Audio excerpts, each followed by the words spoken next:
18h43, on se retrouve en direct sur CNews et sur Europe 1. On va parler des Jeux paralympiques avec Michaël Jérémiaz. On est avec nos invités et avec Michaël Jérémiaz. Bonsoir à vous. Bonsoir. Vous êtes chef de mission et ambassadeur de la délégation française aux Jeux paralympiques de Paris 2024.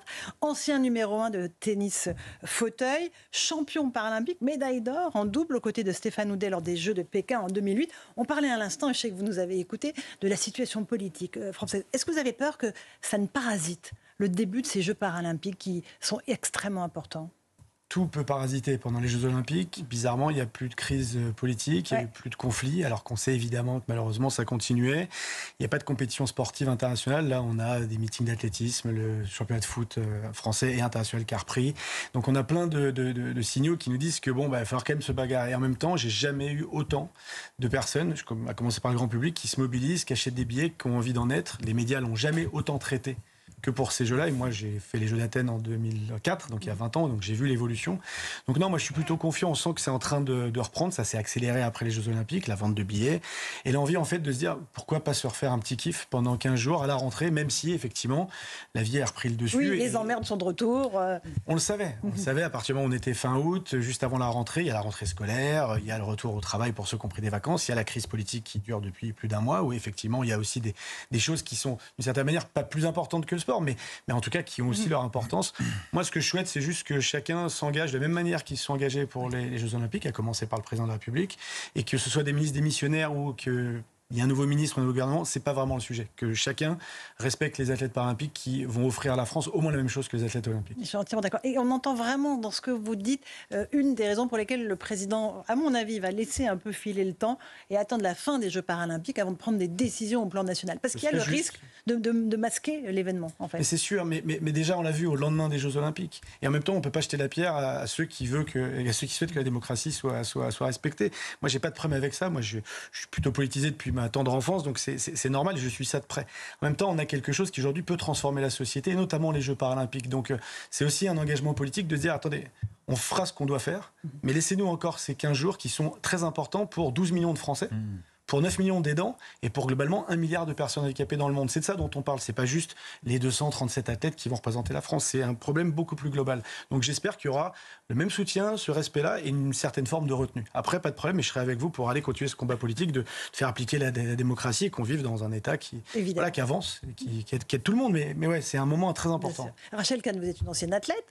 On a tous envie de revivre cette parenthèse enchantée qu'on a vécue cet été avec les Jeux paralympiques. C'est possible, vous pensez? On va y arriver? Oui, on va y arriver, mais j'adore vous écouter parce que je partage amplement, c'est-à-dire que sur l'engagement politique, je sais que certains aiment bien dissocier la politique du sport. Pour moi, ce qui va se passer, et c'est éperdument, pardon Laurence, démocratique justement, que en fait ces athlètes-là, qui ont en plus des histoires mais fabuleuses, puissent être visibles, et c'est aussi finalement l'incarnation de notre citoyenneté à la française, le fait qu'il y ait ce rayonnement sur les Paralympiques. Absolument. Donc moi j'y crois à fond. Vous êtes des athlètes qui voulaient être considérés comme des athlètes comme les autres. Vous êtes d'accord avec cette vision-là ou pas, Michaël Jérémiaz? Oui, moi je la défends depuis un bout de temps. En fait, en 2012, il y avait les Jeux de Londres. Les Jeux de Londres ont décidé, et notamment Channel 4, qui a diffusé les Jeux de Londres, a décidé de nous mettre en lumière en nous créant ce concept de super-héros. Mythe de superhumans, des super-héros. Oui, les super-héros.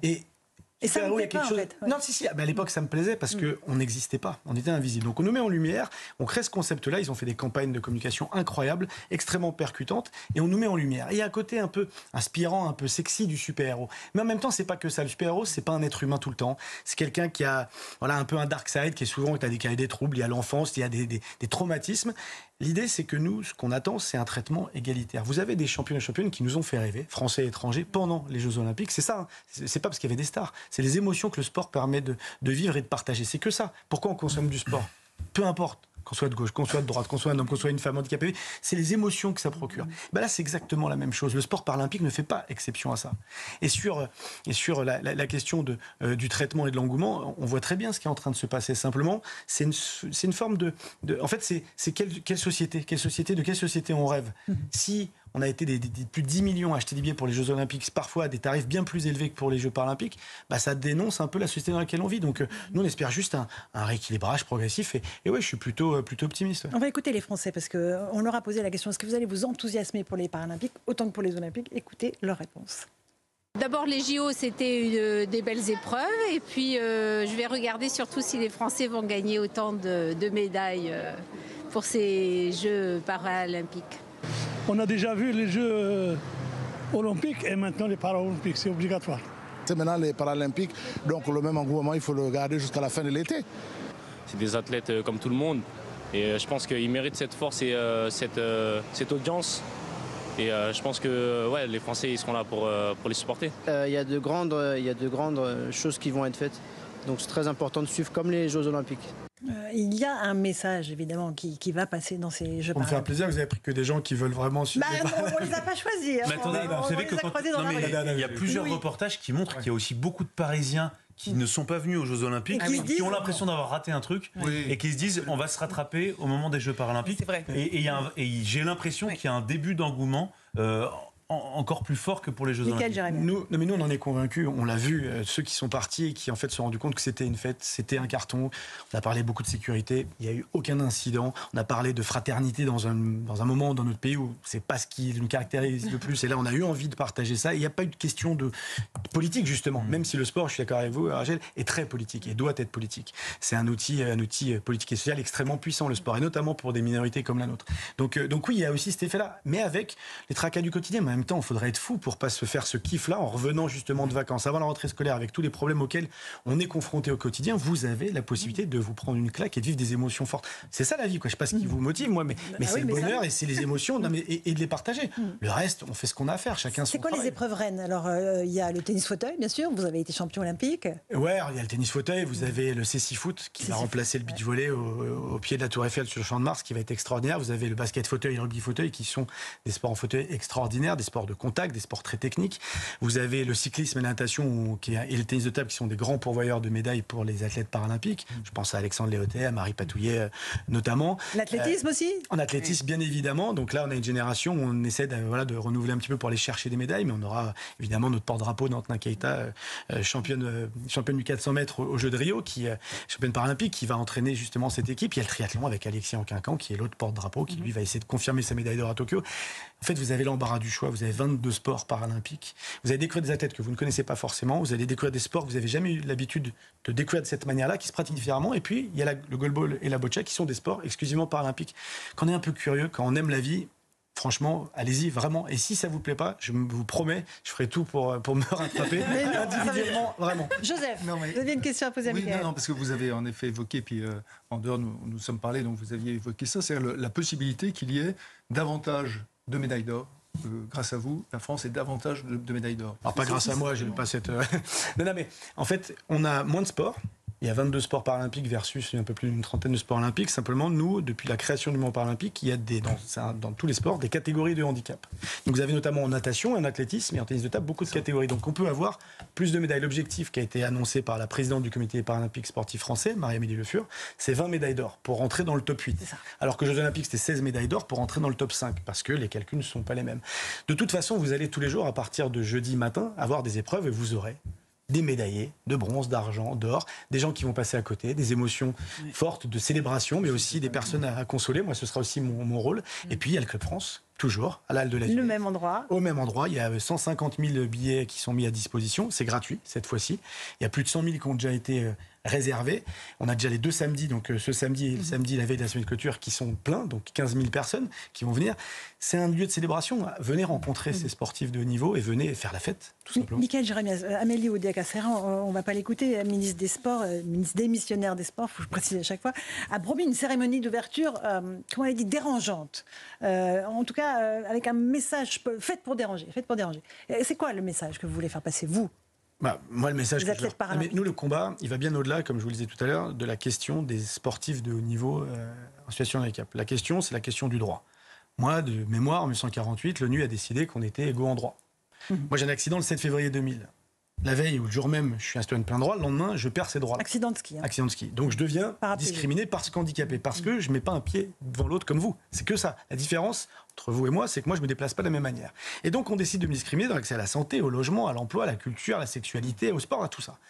Et donc, en fait, moi, c'est quelque chose qui, évidemment, m'est devenu insupportable. Je me suis rendu compte que le sport était un outil formidable pour justement expliquer et faire ce travail de pédagogie. Pas le sport du niveau, le sport. Vivre ensemble, création de liens sociaux, les enjeux de santé publique. Et donc, on se retrouve un moment à avoir ces outils-là, et juste pour expliquer que le combat, il n'est pas uniquement pendant les Jeux, c'est l'après, c'est l'héritage. Et cette cérémonie, en fait, elle va vous faire réfléchir, elle va vous bousculer, elle va pas vous faire culpabiliser. Vous n'êtes pas des méchants valides qui nous entravent. Mais il n'empêche qu'on est dans une société où nous sommes, depuis 4 ans, selon le rapporteur des droits, la minorité la plus discriminée. Donc c'est un vrai combat. Ça, c'est sûr que sur Paris et sur la capitale, vous êtes... prenez le métro, essayez de prendre le métro en fauteuil. C'est l'horreur.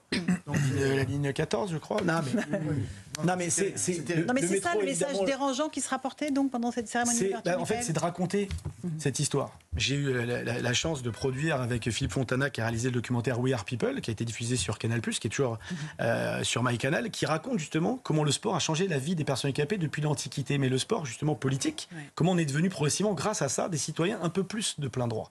Donc, ça sert à ça, le sport et des événements comme cela. C'est pour transformer la société. Et donc, moi, c'est la raison de mon engagement, et c'est aussi pour ça que je veux tous vous embarquer. Et il y a eu aussi une accélération des inscriptions dans les clubs après les JO. Vous espérez la même chose sur les Paralympiques ? Oui, on l'espère et on sait que ça va se réaliser. Mais en fait, c'est le problème des rôles modèles.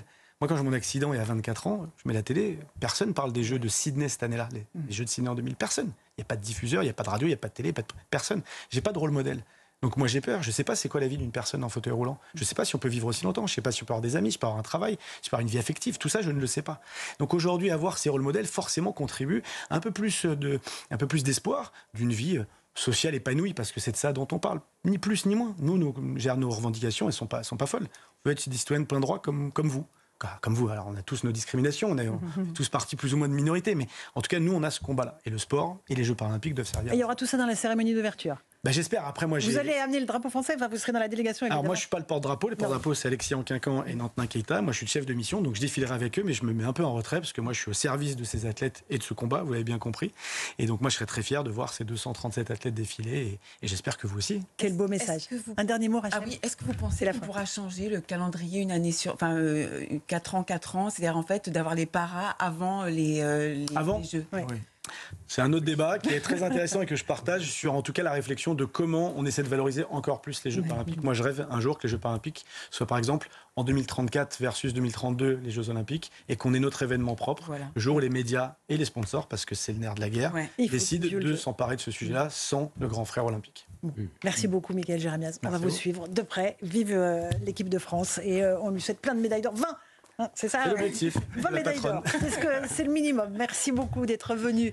Merci à vous, chers amis auditeurs et téléspectateurs. Tout de suite, vous avez rendez-vous sur Europe 1 avec Pierre Devineau. Bonsoir Pierre, ça y est, c'est la reprise aussi, c'est la rentrée pour vous. Mais oui, c'est la rentrée pour nous, ici à Europe 1, pour vous également, Laurence Ferrari. Et nous sommes partis en vacances sans gouvernement, nous revenons sans gouvernement. La fête continue, si j'ose dire, et nous en parlons avec Mathieu Vallet du RN et avec Charles Rodwell de Renaissance. Merci beaucoup Pierre Devineau, il faut que tout change pour que rien ne change. C'est du Pascal Pro, ou presque dans le texte. Et tout de suite, bien sûr, vous avez rendez-vous sur CNews avec Christine Kelly et ses mousquetaires pour Face à l'info. Bonne soirée à vous sur nos 2 antennes.